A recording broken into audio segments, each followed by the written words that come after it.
Honestly, this is one of my favorite parts of the year. I always love doing this segment. Steam replay.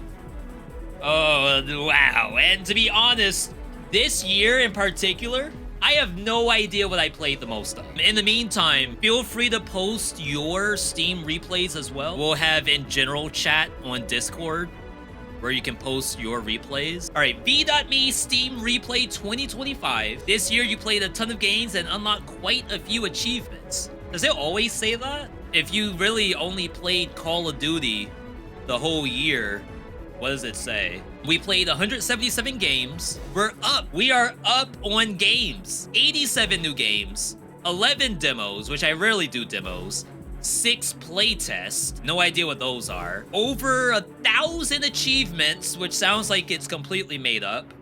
Oh no, is this the number one? No!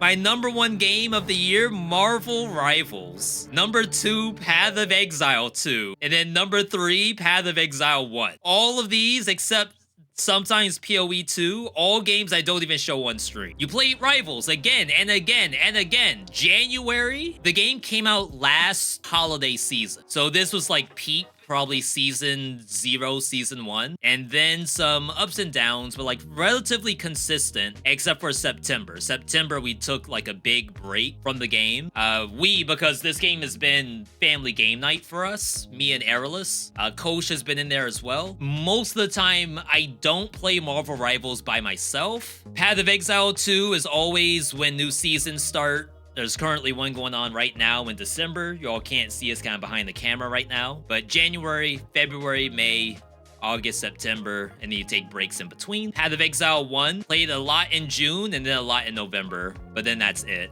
How that's still 6% of all my playtime was in just 2 sessions? It's kind of weird. We'll see once we get like further down the list.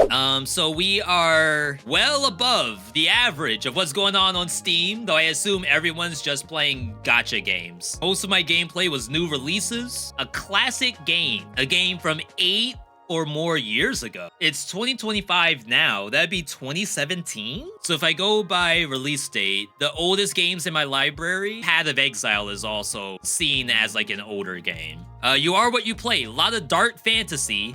Lots of action roguelike, that's true, not debatable. Tower defense. What tower defense game? Let's take a look at your top played games. We already spoke about this. I could probably try someone live stream at some point. Ideally, I need to make a 3rd account and work on that in ranked. Path of Exile 2, the second most played game. I do like my character right now. Like, I was playing this right before we streamed today. Before that, I was doing some recording for the Dead Cells Zero the Hero, but any excuse I could get to play Path of Exile 2, I would, to be honest. PoE 1, I don't know. I'm starting to really not feel it as much. It may be because I like my characters in PoE 2. I always get to a point where I do not like my character in Path of Exile. Dead Cells, the number 4 game, these are almost purely live streams, except for the last 2 months, maybe, when I was doing Zero the Hero. I did finish all my achievements this year. I don't think this was achievement hunting, but maybe it was. Oh, this could have been. We were trying to do fresh file, deathless all unlocks. And I would not be surprised if these 2 months was when we were doing that. Orcs Must Die Death Trap, actually the number 5 game. This again, family game night. I believe this is around release date, maybe? Release date was January 28th. So we played a lot of this game. Like a lot. And we're still enjoying it. They haven't done any updates since September, but there's like a decent amount of stuff in the game right now for replayability. The only current issue, which is like a really strange issue to think about, is that we aren't losing. We win basically every single run of Orcs Must Die. And I'm not quite sure what the game could do from a balance standpoint to make it not so easy. And it's not that the game's necessarily like easy. We're at this point, too good at the game. I don't know how it is solo, because I've never played the game solo, but I would recommend this game if you have like 1 or 2 people to play it with. Time by month. So we play Dead Cells every month. Oh, Blueprints is in here. Only 13%. Yeah, we did a lot of Blueprints too. This is where all of the like miscellaneous games go. Down in the gray. But Marvel Rivals, consistently a big chunk. So the games we played this year, Rivals, Exile, Dead Cells, Hyper Light Breaker was January. What I would like to do, I'd like to go back through the year and play each game. Maybe not everything that came out in January, but definitely pick one game in each month to play as like a look back at 2025 for roguelikes. Hyper Light Breaker. February was Raven's Watch and Orcs Must Die released, and Warriors Abyss. This was good. I really enjoyed Warriors Abyss. On release, it was a little bit lacking in depth. Like the overall skeleton was there. Great first play, great second play. Yeah, I have almost 30 hours in the game. I would say the first 10 hours of this game are fantastic. But then on release, after the 10 hours, the game just completely falls flat. Each character required you to beat the game 5 times. You couldn't start off with Nobunaga, beat the game on level 1, and then swap over to Ino, and then beat the game on level 2. She has to also beat the game on level 1. But they fixed it, so now the progression is cross-progression with every character. They added multiple new game modes. So you would like make a build, win your run, and then test that build in a different game mode. March. We did Skull the Hero Slayer, all achievements. Windblown had an update. 9 Souls. I must have revisited this, because I do really enjoy the game. It's a Metroidvania, so I struggle playing it consistently. Metal Bringer came out in March. Good game. Doesn't look very good on live stream because it's too many colors. April. Last Epoch. They must have done one of their updates. I always like to revisit this. It is sometimes a hashtag ad when I come back to it, but I do actually like Last Epoch. I think I like it more than Path of Exile 1. I think I like Path of Exile 2 more than Last Epoch. They are working on an expansion. Oh, wow. I don't care much for this game, but due to recent corporate decisions, I will recommend going to play Path of Exile 2 instead. Wait, what? These corporations, they destroy gaming for everyone. I hate them. I have no problems with paid DLCs. I have a problem with broken promises. The game was sold as a one-time purchase, which is now not the case.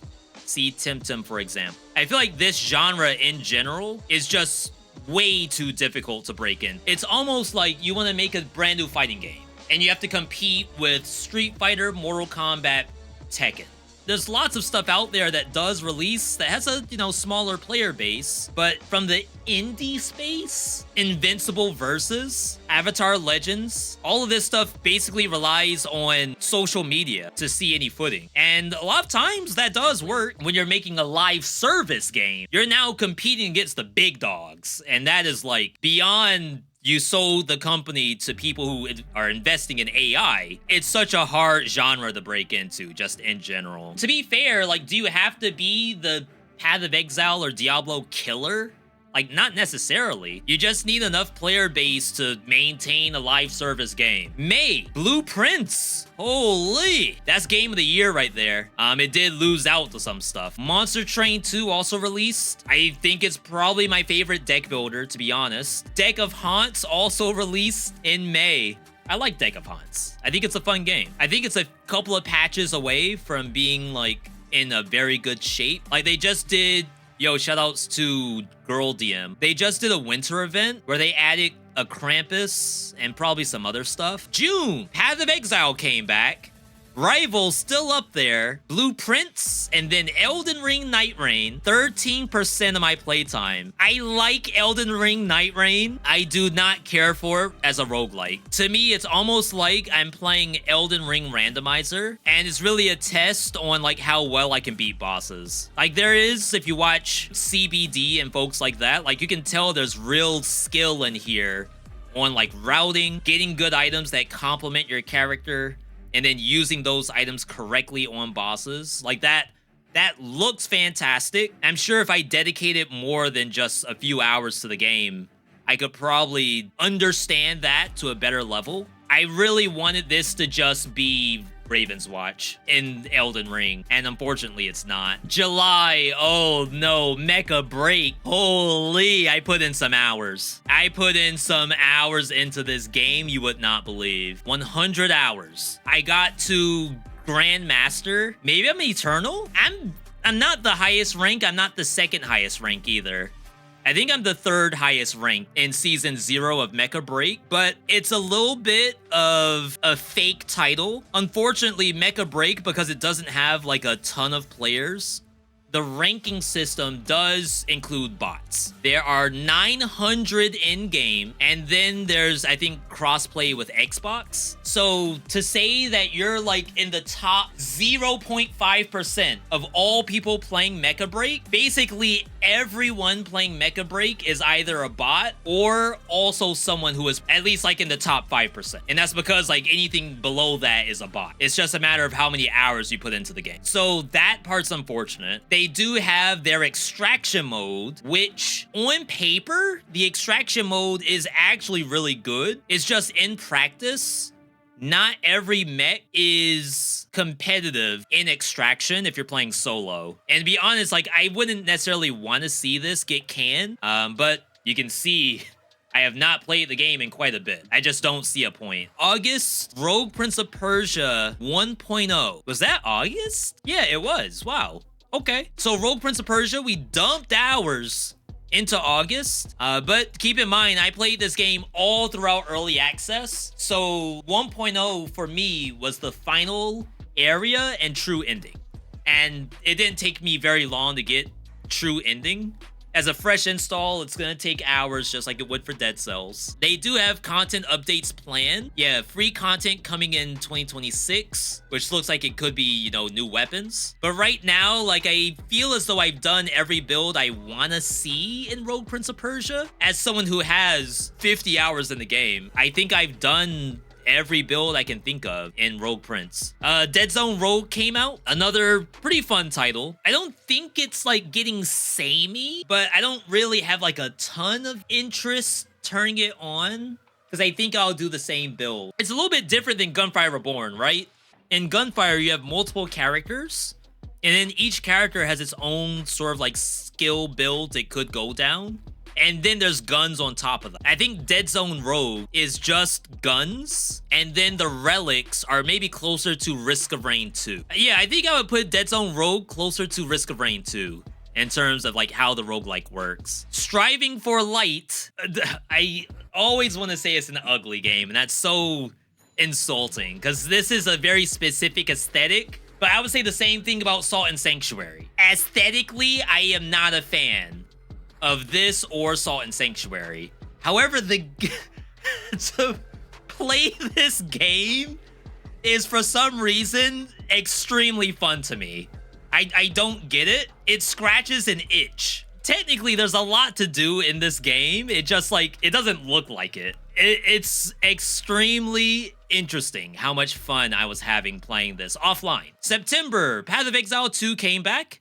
Shape of Dreams 1.0, what a banger. Sheesh. And they just did an update too that I'm gonna have to revisit. It's probably nothing I need to say about Shape of Dreams. If you all have seen this channel at all, you have seen me on Shape of Dreams. Hades 2, of course. I don't need to say anything about Hades 2. There's been enough said about this game. Well, now that Game Awards is done, maybe not enough has been said about Hades 2. They only won one award, I think. October, Absalom, another giga banger. I wish I had dedicated more time to Absalom. I really did not think this game was that deep, just because it's a beat 'em up. I thought for sure that this was like a one and done. I'll beat the boss on like my third try and then like never play the game again. But in reality, it took me like probably 20 runs to get to the boss for the first time, die to the boss, and then get back and get our first win. I did not get my first win in 20 hours. That's not to say that I was just slamming my head against the wall, doing nothing. This game has like some of the best progression I've seen since a Dead Cells. Multiple biomes. The biomes have their own little things to them to find. Different characters, of course, but then actual like build making. I have not gone back to play this since I got the win. So I know there's like true ending and like all of this other stuff to it.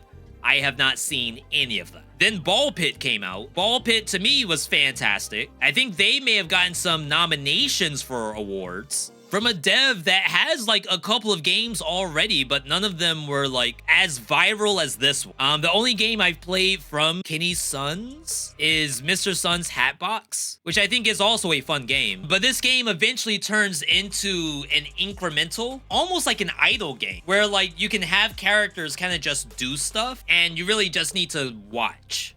Gunfire DLC I think was in here. Fellowship, fantastic game. We've been playing this every week. November, Moonlighter 2, I think is fun. It's still early access.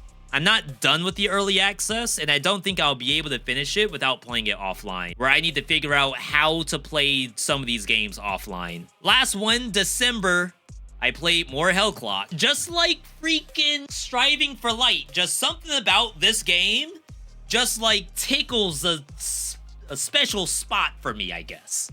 Maybe it doesn't do that for everybody. And that's okay. Like, if you don't really vibe with the game, I'm not saying you have to, but me personally, this game just clicks for some reason, especially with the updates they've done. They have a ways to go before it's perfect, but I like it the way it is right now. Of course, Path of Exile 2 is back, and then not a lot of other first looks. Because really, all this month, we were doing TFT, Hellclock, and Dead Cells. Yo, that's it. That's our recap. Chat, Steam replay. Make sure you take a look. Let me know what was your most played game of the year. Cannot believe that mine was Marvel Rivals, but here we are. All right, thank you for watching today's video.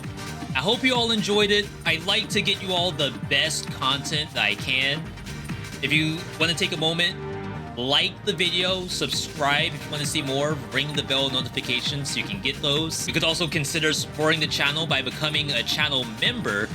All of those are links which are in the description. Just scroll down and you'll see them. Either way, thanks for joining in, and I'll catch you on the next video.